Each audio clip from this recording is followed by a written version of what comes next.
시청자 여러분 안녕하십니까? 2025년 6월 29일 배승의 뉴스 배송 시작합니다. 안 돼요, 안 돼. 뭐가 안 되냐고요? 이재명의 인사 잘 안 되는 것 같습니다. 그리고요, 이재명이 원했던 개각, 이재명이 빠른 구성을 통해 가지고 속도감 있게 이 정부를 이끌어 가겠다라고 했던 그 계획 안 돼요, 안 돼. 지금 안 되고 있습니다. 일단 2030 지지율이 쭉쭉 빠지고 있고요. 호남에서도 민심이 받쳐주고 있지 않습니다. 오로지 국회에서 국회 다수당의 힘으로 밀어붙이기만 하고 있는데 그런 것들은 국민들이 계속해서 보면서 평가를 하고 있습니다. 그래서 막판에 이재명이 원하는 것을 하려고 할 때는 분명히 여론에 막힐 수가 있다. 이런 생각이 드는데요. 오늘도 이재명의 레임덕이 시작되고 있는 부분들 한번 살펴보도록 하겠습니다. 먼저 지금 이재명의 장관 지명이 있고 있는데 분명히 지적해야 될 부분은 이주호 권한 대행, 지금 국무총리 후보자 김민석 후보자에 대한 청문회 파행이 됐습니다.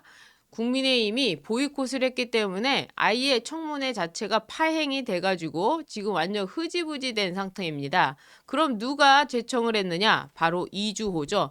이주호는 정말 배알도 없습니까? 윤석열 정권 때 그렇게 장관 자리 오래 했으면 지금이라도 저는 장관 제청 못합니다. 그리고 이것은 헌법 위반입니다. 하고 나와줘야 되는데 그 자리에 앉아서 예, 원하시는 대로 제청하겠습니다. 자, 만약에 국무총리 대행이 제청하는 것이 헌법에 맞는다면은 한덕수 권한 대행이 했던 그 헌법재판관들 임명한 것, 그 지명 철회하는 것도 문제 아니겠습니까? 그런 점에서 이런 부분들은 디테일하게 언론에서 지적을 해야 되는데 이 언론들은 지적하지 않죠. 지금 허니문 기간이네 어쩌네. 아니 애초에 이런 생각도 하지 못하는 거죠. 노조가 장악된 언론 그리고 이재명이 언론사 대표들과도 식사하지 않았습니까? 아주 간약한 행동이죠. 자기들 원하는 대로 좀 써달라라는 그런 무언의 압박 아니겠습니까? 어쨌거나 이 장관들 관련해 가지고요. 지금 정동영 통일부 장관도 자기가 회사를 만들었는데 그 회사 태양광과 관련된 거죠. 그 회사 태양광과 관련된 법안을 또 통과시키려고 노력을 해가지고 면면이 하나하나마다 다 불법 행위가 있습니다. 그러다 보니까 청문회가 이게 범죄자가 나오는 거냐, 피고인이 나오는 거냐, 이런 논란에 휩싸일 수 있을 것 같으니까 이제는요, 장관들을요, 전부 국회의원 출신으로다가 장관을 지명하고 있습니다. 그럼 왜 이렇게 국회의원들로다 장관을 지명하느냐? 아무래도 이제 청문회 때문이죠. 청문회. 그래서 지금 법무부 장관의 정성호 의원 여태까지 하마평에 오르지도 않았는데 야 일단 너가 와. 이렇게 돼버린 겁니다. 그리고 행안부 장관 여기에는 또 윤호중을 갖다 쓴다는 겁니다. 오늘 아마 이 법무부 행안부 장관 지명이 있을 예정이라고 하는데요. 이거는 지방선거를 염두에 두었기보다는 이 청문회 통과에 염두를 두고 이재명이 다급한 모습을 보여주고 있는 그런 식이다라고 볼 수밖에 없습니다. 그리고 또 김민석에 대한 것. 김민석은요. 무난하게 될 줄 알았을 거예요. 개딸들도 있고 그리고 본인이 대통령도 됐고 지지율도 있고 또 김민석 본인은 어땠습니까? 김민석 후보자가 됐는데 어디 무슨 재난센터 가서 지휘를 하고 그렇게 국무총리가 다 된 것처럼 하고 다녔는데 뚜껑을 열어보니까 배추 장사부터 시작해서 아내 빵집 그리고 아들의 입시 비리 의혹 아주 골물대로 골물 조국 2가 되지 않았습니까? 그래서 예상보다도 훨씬 더 늦어지고 있는데 이 국민의힘이 그나마 잘했다는 것은 김민석에 대한 이 청문회를 보이콧했다는 겁니다. 그래서 민주당이 26일 국회에서 인사청문 경과 보고서가 채택되지 않으니까 30일 혹은 7월 3일부터 4일 본회의를 열어서 그냥 자기들 마음대로 김민석을 또 인준하는 표결을 하겠다라고 들고 나오고 있습니다. 아마 이때 민주당이 단독으로 김민석을 인준하는 표결을 하게 되면 동아일보 김순덕부터 나와가지고 이재명 이건 아니다 뭐 이럴 수 있을 것 같아요. 이때 여론이 한번 또 흔들리지 않을까 생각이 듭니다. 그만큼 이재명의 인사 잘 되고 있지가 않습니다. 사실 이재명의 측근들을 살펴보면 이재명은 점조직으로 운영하고 있고요. 또 능력 있는 사람 그리고 중진인 사람 이런 사람들은요. 적대적으로 대하고 있습니다. 그래서 이재명이 당대표 될 때 어떻게 됐습니까? 다 초선 혹은 재선, 이재명 말 잘 듣는 사람들로다가 다 채우지 않았습니까? 중진 의원들은 합리적으로 그래도 이 민주당이 이렇게 가야 된다 저렇게 가야 된다라고 하니까 이재명 입장에선 마음에 안 들었던 거죠. 그렇게 하다 보니까 이재명 주변엔 인물이 없는 겁니다. 그래서 민정수석도 그렇고요. 비서관 인선도 그렇고요. 지금 인사가 안 되고 있다는 기사들이 계속해서 나오고 있는데 이런 이재명에 대한 이런 기사들 기분이 좋죠. 레임덕이 시작되는 겁니다. 이렇게 한 방울 한 방울씩 누수가 되면 이재명도 무너지는 날이 올 것이다 라는 생각이 듭니다. 그리고 쭉 전해드리고 있는데 방송 3법 특히 민주당이 계속해서 요구했던 거 윤석열 대통령 때 요구했던 게 방송 3법입니다. 방송 3법이란 건 무엇이냐? 공영방송 이사 추천 권한을 시민단체 등한테 확대하는 것. 그러니까 시민단체들로 모여가지고 좌파들이 공영방송을 장악하겠다. 뭐 이런 불순한 의도가 있는 그런 법안이죠. 이런 법안을 이재명이 대통령이 됐으니까 통과시키겠다 하면서 막 달려가고 있는데 생각보다 이것도 안 되고 있습니다. 이재명 쪽에서 브레이크를 거는 것인지 아니면 여당에서 브레이크를 거는 것인지 생각보다 되지 않는 것이 아마 이게 시민단체와 그리고 운동권에서 요구가 좀 있는 모양입니다. 최민희는 이 대통령실과 조율한 바가 없다라고 하지만 대통령과 조율 없이 이렇게 움직일 수 있는 집단이 민주당이었나요? 그렇기 때문에 이재명으로서는 또 이재명 본인이 굉장히 그 두려움에 떨고 있어서 이것도 잘 안 되고 있다 이런 말씀을 드립니다. 그리고 나서 저 중요하게 생각하는 거 이재명은 뭘 해야 됩니까? 방탄을 해야 되죠. 피고인 이재명 재판 받아야 되겠죠. 그런데 재판을 안 받게 하기 위해서 어떻게 했습니까? 공직선거법을 개정하고요. 그리고 형사소송법을 개정하겠다고 본회의까지 올려놓은 상태입니다. 그래서 법사위가 가장 중요합니다. 방탄을 위한 법 통과를 위해서는 무조건 법사위를 사수해야 되는 거죠. 그리고 국회의장을 사수해야 되는 거죠. 그럼 일사천리로 이재명에 대한 재판은 되지가 않는 거죠. 특히 법사위는 무엇을 하는 거죠? 이 사법부 그리고 검찰 여기를 지금 피감 기관으로 놔두고 하지 않고 있습니까? 국정감사 때도 하고 있지 않습니까? 그러니까 이 방탄을 위한 법사위 사수가 아주 중요합니다. 그래서 27일 더불어민주당이 일방적인 상임위 선출했습니다. 4개를 했는데요. 운영위를 해야 되겠죠. 왜냐? 이 대통령실과 관련된 이 국정감사 자기들 편이니까 운영위가 하면은 뭘 어떻게 공격하겠습니까? 게다가 두 번째는 법사위. 이재명의 방탄을 위한 법사위가 필요하겠죠? 그리고 예결위. 예산 갖다 써야 되겠죠? 막 돈 갖다 써야 되겠죠? 이재명은요. 빚이 좀 많으면 어떠냐? 어차피 다음 세대로 이월되는데 국가 채무라는 건 이월되니까 우리가 직접 지금 빚을 내더라도 상관이 없다. 이런 생각을 갖고 있는 사람입니다. 그러니까 대통령실로 기재부에 있는 것도 떼오겠다는 이런 심보를 갖고 있으니 당연히 예결위도 민주당으로 가겠죠. 그리고 문체위원장 이 문화 쪽 얼마나 심각합니까? 영화부터 시작해서 연극부터 시작해서 뭐 애니메이션 게다가 드라마 모든 것들이 다 좌파들로다가 채워지지 않겠습니까? 봄이 되면 무슨 영화가 나오겠습니까? 5월이 되면 무슨 얘기가 나오겠습니까? 4월이 되면 뭐가 나오겠습니까? 10월이 되면 12월이 되면 뭐가 나오겠습니까? 다 그런 것들을 역사 왜곡하는 그런 것들이 나오지 않을까. 그런 점에서 이 자리를 뺏기지 않으려고 민주당이 일방적인 상임위 선출을 했습니다. 이에 대해서 그래도 국민의힘이 무려 56명 그러니까 국민의힘 소속의 50여 명이 로텐더홀에서 묻지마식 의회폭주 민주당식 협치 파괴라는 피켓을 들고 구호를 외쳤습니다. 이재명의 입법 폭주가 시작됐다고 주장하면서 이재명 정권은 법사위원장직으로 입법 기능을 틀어쥐고 사법부 숨통을 끊어놓는 것이다. 이재명 재판을 중단시키고 야당과 보수 진영을 특검으로 단죄하려고 할 것이다.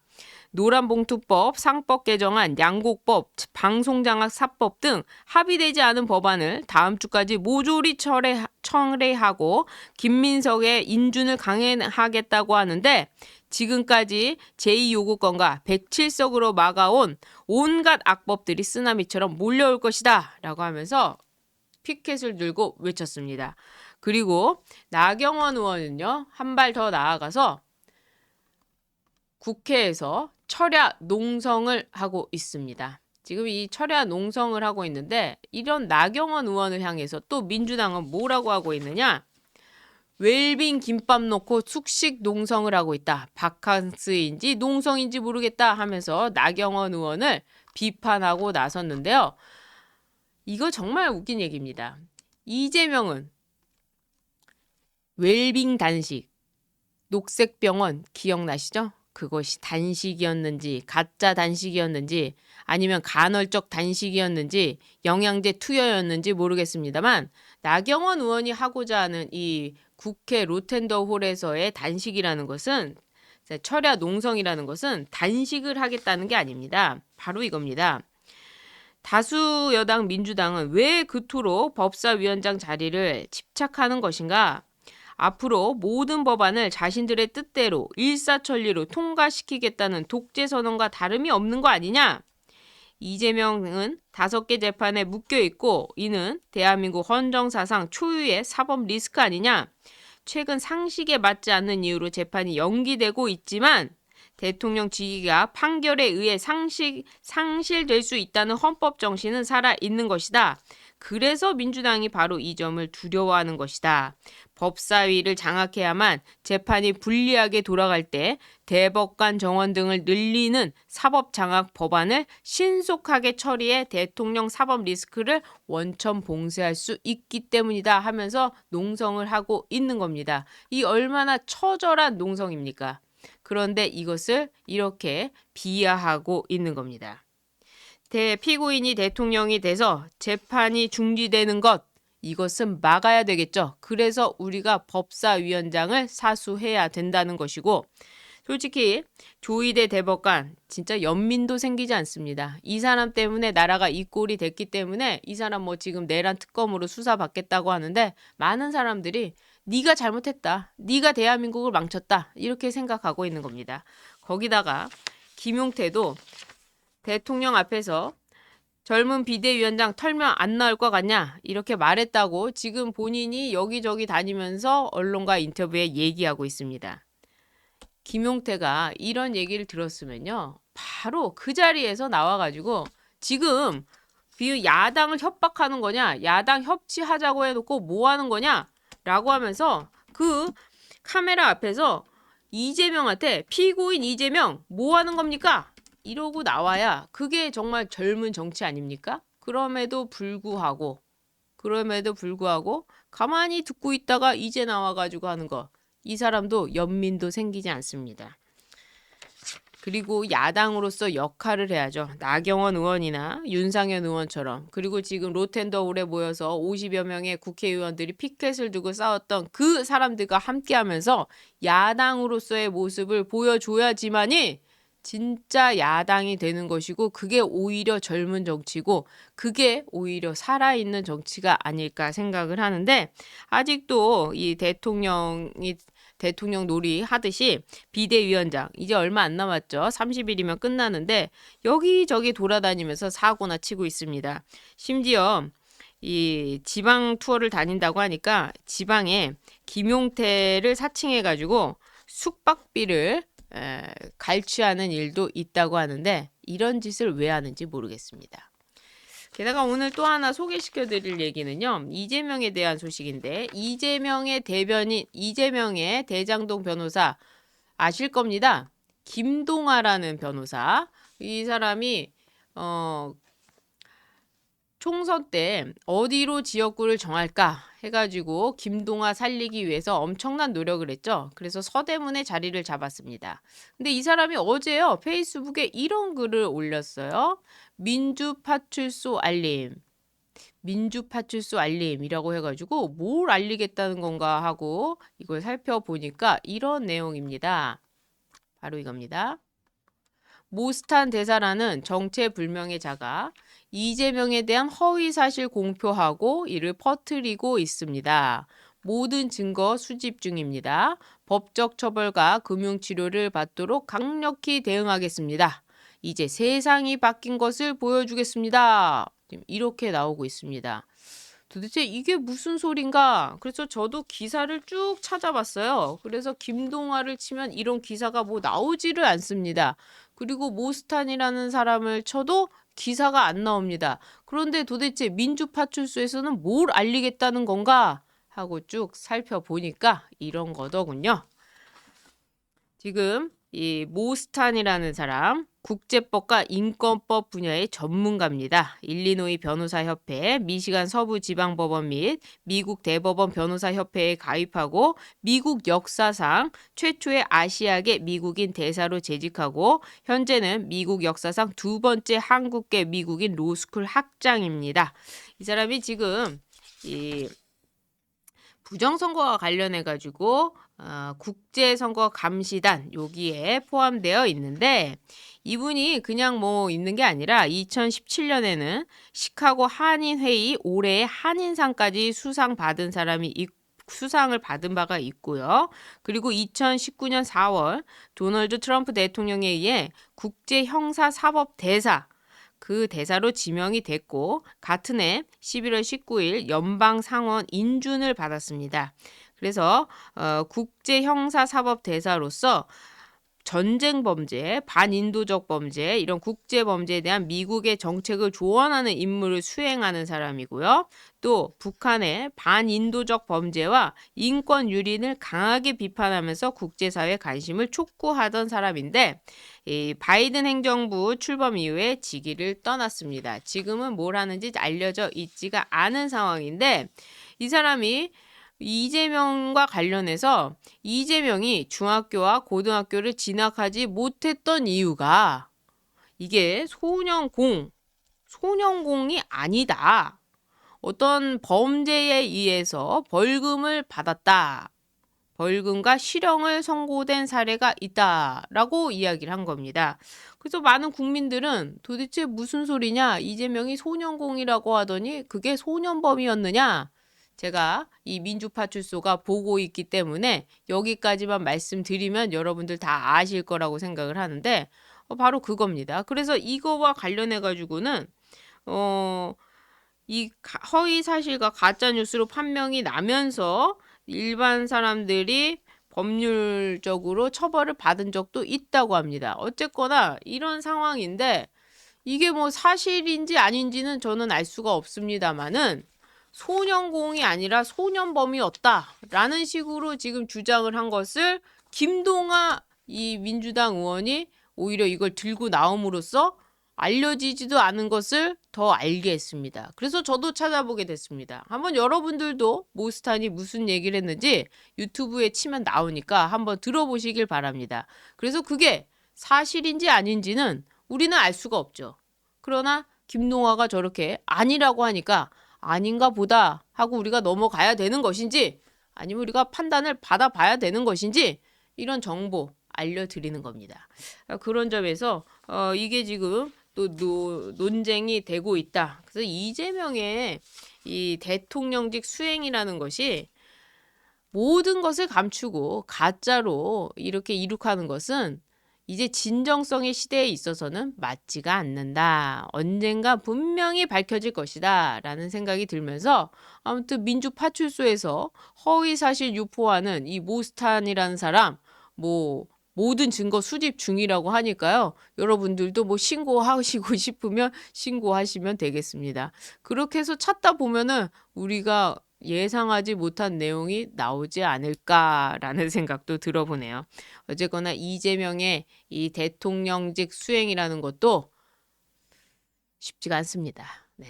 오늘 휴일에 여러 가지 뉴스 함께 쭉 살펴봤는데요. 월요일부터는 오전 10시 아침 잠깐 라이브를 시작합니다. 여러분들 많은 응원 부탁드리고요. 10시에 잠깐 라이브 하니까 10시가 되면 꼭 들어오셔서 응원해 주시기를 부탁드립니다. 전 국민이 이재명 때문에 우울증에 걸릴 것 같다 이런 말씀도 해주시는데요. 그렇기 때문에 우리가 이재명을 물리치기 위해서 더 열심히 싸워야 됩니다. 정신 건강을 위해서라도 계속해서 힘차게 여러분들께 뉴스 전달해 드리도록 하겠습니다. 우리 계속 우울할 수 없잖아요. 5년 동안 우울할 수 없잖아요. 5년이 안 걸릴 수도 있지 않습니까? 그런 점에서 여러분들 우리 함께 힘내게 힘차게 또 오늘 하루 보내보도록 하겠습니다. 구독 버튼 눌러주시고 좋아요 버튼 응원의 댓글도 많이 남겨주시길 부탁드립니다. 시청해주신 여러분 고맙습니다.